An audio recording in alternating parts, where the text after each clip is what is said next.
Hey there, welcome to another exciting episode of KariKonnect. And this season is the season of love. February is finally here, and I have a lot of things to share with you all because it's also the month where KariKonnect had started. Yes, you heard that right. And the first thing that I have to share with you all this month is finally done. I've just got done with it, and that's an absolutely interesting interview with two lovely ladies, Jyotsna and Lata, founders of Via India, a sustainable clothing brand in Delhi. They talked to me about what you can learn from artisans, how did they make the shift from offline to online, what are the four, three, two, one, basically the best Via essentials that you need to check out now, and everything you need to know about the sustainable business model. So go check out. Can't wait to share more stuff this season with you. And lots of love. Love yourself. See ya. Thank you so much, Jyotsna and Lata Auntie, for joining me on this version of KariKonnect, this episode of KariKonnect. It's an absolute pleasure to have you guys on board. And I can't wait to discover more about Vaya through this episode. And my first very obvious question, which I ask anybody, is that how did you start? And I leave it open ended because I want them to tell everything about their journey, that whole nervousness and the excitement and all that. So, how did you come up with this? And what were the challenges and opportunities that came into your way when you were executing it? Go ahead. Had a store in Khan Market, which is now, I think, Asia's most expensive market. One of the most, yeah. Yes. And so we had this store for about 9 years there. And after closing it, we moved on to Dubai and, thought of doing something else. But then when we came back, due to some personal exigencies, we came back. And then I was just debating in my mind what is to be done, what is to, what is it that I can best do. So one fine day when I discussed it with Jyotsna, with our son, both of them, they suggested that, in fact, before that, I used to handle a lot of Japanese clientele. So one of them just called up one day and says, "Oh, can I come?" I said, "But we don't have a store now anymore." She says, "Oh, why not?" So then, after that, I was just talking to Jyotsna and she says, "Mama, why don't you do something pertaining to textiles and Because the garments?" that is a forte. So Yeah. it was more about going back To what I to was what doing, you yes. already love doing. Loved, yes. I mean, apart from doing the work, I had this passion for textiles, Indian heritage, all of that. So I just thought of it. I said, okay. And then another thing I was very clear about from the beginning was that this time, if at all I do it, I will not be doing it as a physical store to begin with. Uh, so I definitely needed the indulgence from her side or from our son's side, because everything is getting online these days. Yeah. So we started 4 years back or Yes, 5 years back. 4 years Yeah. back. We at the time had to sort of reinvent the model for ourselves. It didn't have to be the way that mom was doing it earlier. We had to sort of shift our perspective a little bit. E-commerce was the only thing that stood out at the point. Everyone was going online at the time, and that was the only way forward. So we started working on it. During that time, I was actually in the US. I was working at an art auction house. Very different field altogether from this. I don't have a background in fashion at all. So whatever I've learned from her, hands on in these last 4 years. And I'm continuing to learn. We just sort of got down to designing the website, designing, mom at the time was back in India. She was working on the collection, which took about 6 months to come up with the first collection. There was a lot of sampling going on. Yeah. And 6 to while I 8 was months in the almost, yeah. and while I was in the US, I was working on the website and the shoots and all of that. And then I decided to give this my all, and I came back and wanted to work on this full time because it can't happen remotely. If you're starting something, you have to be involved in it through and through. I wouldn't even think of somebody looking us up and placing an order on Via.com sitting in Croatia. So that's just things like that are just so overwhelming, go in a good way, and just something that makes you feel like, yeah, I don't mind leaving what I left there, and I'm good where I am. I would not say the challenges were far too many, because one had already had faced the challenges back in the day. So this time it wasn't that bad. Yes, the challenge was to to, as I said, the model was different this time. Yeah, and we It were was, entering a very competitive market. yes. We were That entering point a of time, I think very, Jaipur and yeah. these were the brands which Yeah. were, From the very beginning, our values were very clear. Our objective was very clear. We knew exactly what we wanted to do, and we stood by it and are continuing to stand by it to date, which is what I think has worked in our favor and is one of our strengths. Why should people make a shift from this kind of because you get fast fashion is like pretty much the main thing selling online. Why should people make the shift from that? Slow fashion, sustainable fashion is the need of the hour, right? We all know that it's the most trending word right now. People are talking about sustainability, but what does it really mean? It's something that people often get confused about.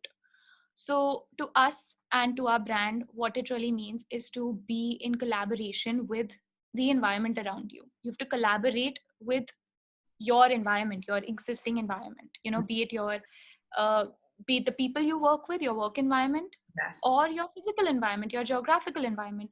You are collaborating with them and not taking away from them. When you're buying something that is part of a sustainable brand, you know that you are making a difference in a real person's life. It's not coming from a factory, and you know that you're not exploiting that person. It's the longevity. It's more, it's quality over quantity. I think that's, and fast fashion is all about quantity. I think one just, Business-wise, how hard is it to sustain your profits when it comes to the circular business model? Sometimes the garment which is made out of a pure handloom fabric probably seems more than expensive, something which is at let's say brands like Zara or M&S or because it's produced in a limited quantity and then the cloth has been so it's not a power loom fabric. We see to it that our handloom weavers are given work.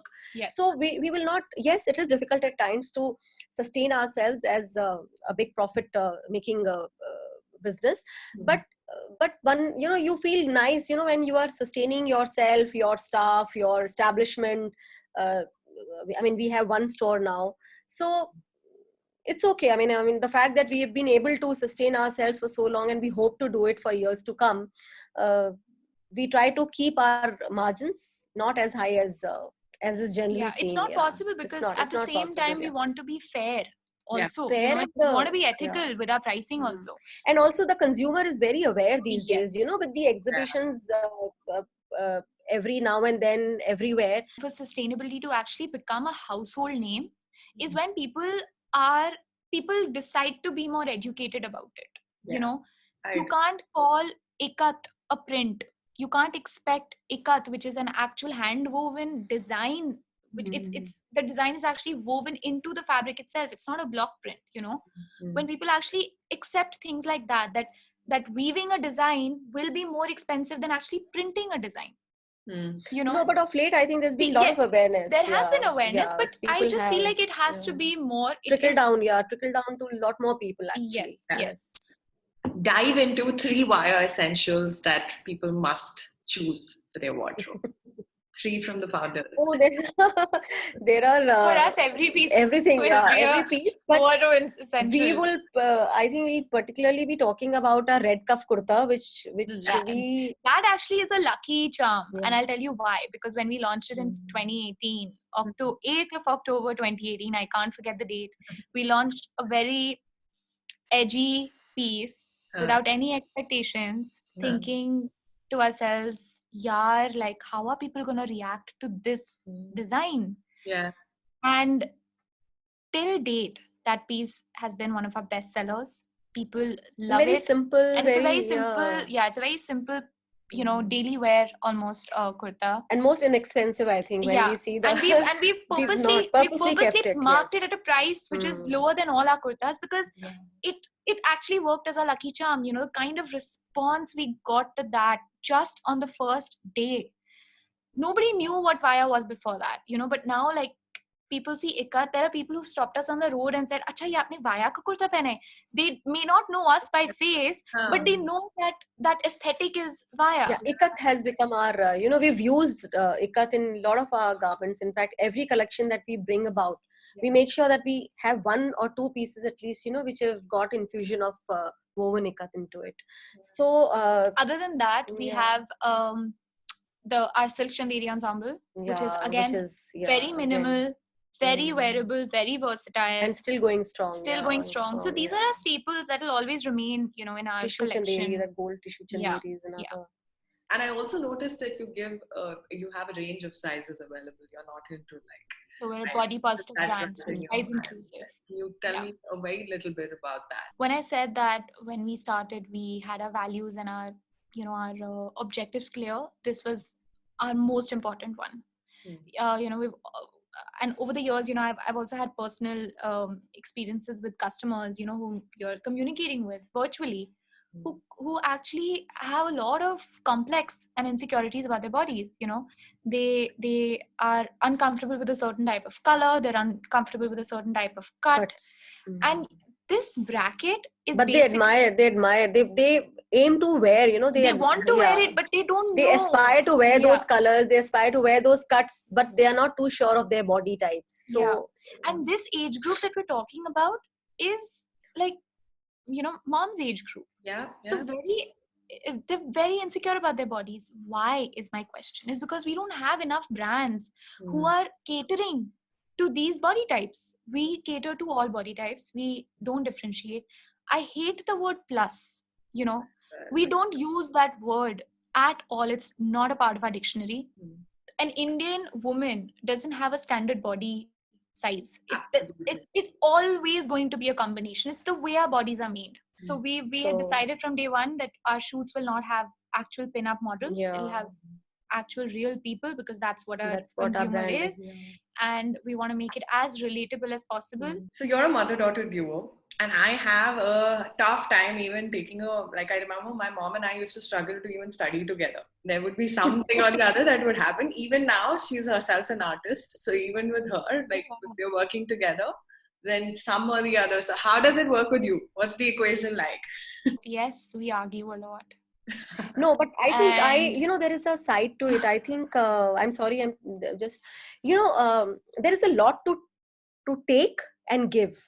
It's a very beautiful thing, if you have somebody right next to you, as close as a mother or as close as a daughter. I think there cannot be a better option than this one, or a better opportunity. Do you have anything to add to it, Jyotsna? I can see you sitting there thinking. No, I mean, we have our moments.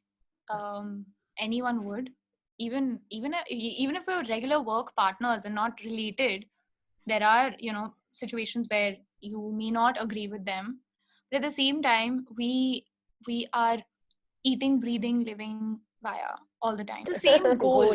That we have the same objective. So that is where we are on the same page, and that's what I think keeps this whole thing tied together beautifully. Whenever mom designs something, it's my size because she samples everything on me. What have you learned from, because I can't go to the artisans right now, but I would really like to know, from your journey, what is the one, say, work ethic or, one thing that you would have learned from them? The way they get their inspiration from the nature, from, the urge to do something new, to create something new, and to catch your minds. If we talk to our viewers, okay, this is what they may not be so tech savvy, but then, they know what they have to do. I just remember and randomly I just asked somebody कि ये तुमको किसी ने सिखाया है, तुमने कैसे किया है? She says, नहीं ma'am, ये nature है ना, and colors were so beautifully blended, and I said, amazing. I mean, the way they get their they have not gone to these schools, or even when we talk to them about let's say we are so particular about, we have to get it dry clean, ye isme pani na lag jaye, it may not get the blotch or the watermark, or since we are, when we work on a cloth, we are so emotional about it, but at the same time we know that it is going through water, which is nature, it is going through dust, which is again part of nature. So that is something I've learned. I mean, you don't have to get so hassled, but we do get, back here we get, ye stain lag gaya, ye. So one thing I've learned about them, they are so simple. They are so simple, so naive, but yet they create the best of the fabrics for us. Yeah, I would say the same thing. Like they don't have Pinterest, they don't have Instagram. You know, it's only now that they have sort of caught on to social media and people are helping them with it. In fact, we also have an ongoing project, that we're calling Heart via Heart, Yes. and it's basically a marketplace directly for weavers and karigars. So that is in the pipeline. That is something that we're working on. And the language barrier, I mean, for them there is no barrier. Yeah, for them there's no barrier. They want to They learn, do not, and they know that they can do it. You just have to, you may not even have to tell them how to do it. At times they figure it out on their own, which is what they've been doing all this time. It's just that a lot of people living in the cities don't understand that they are smart people, they're intelligent, and they are producing. They know their work. They know their work and they know their worth, and we can't take that for granted. Well, it was lovely talking to you both because the passion. Thank you so much. Thank you. Thank you so much, Karishma. Thank you.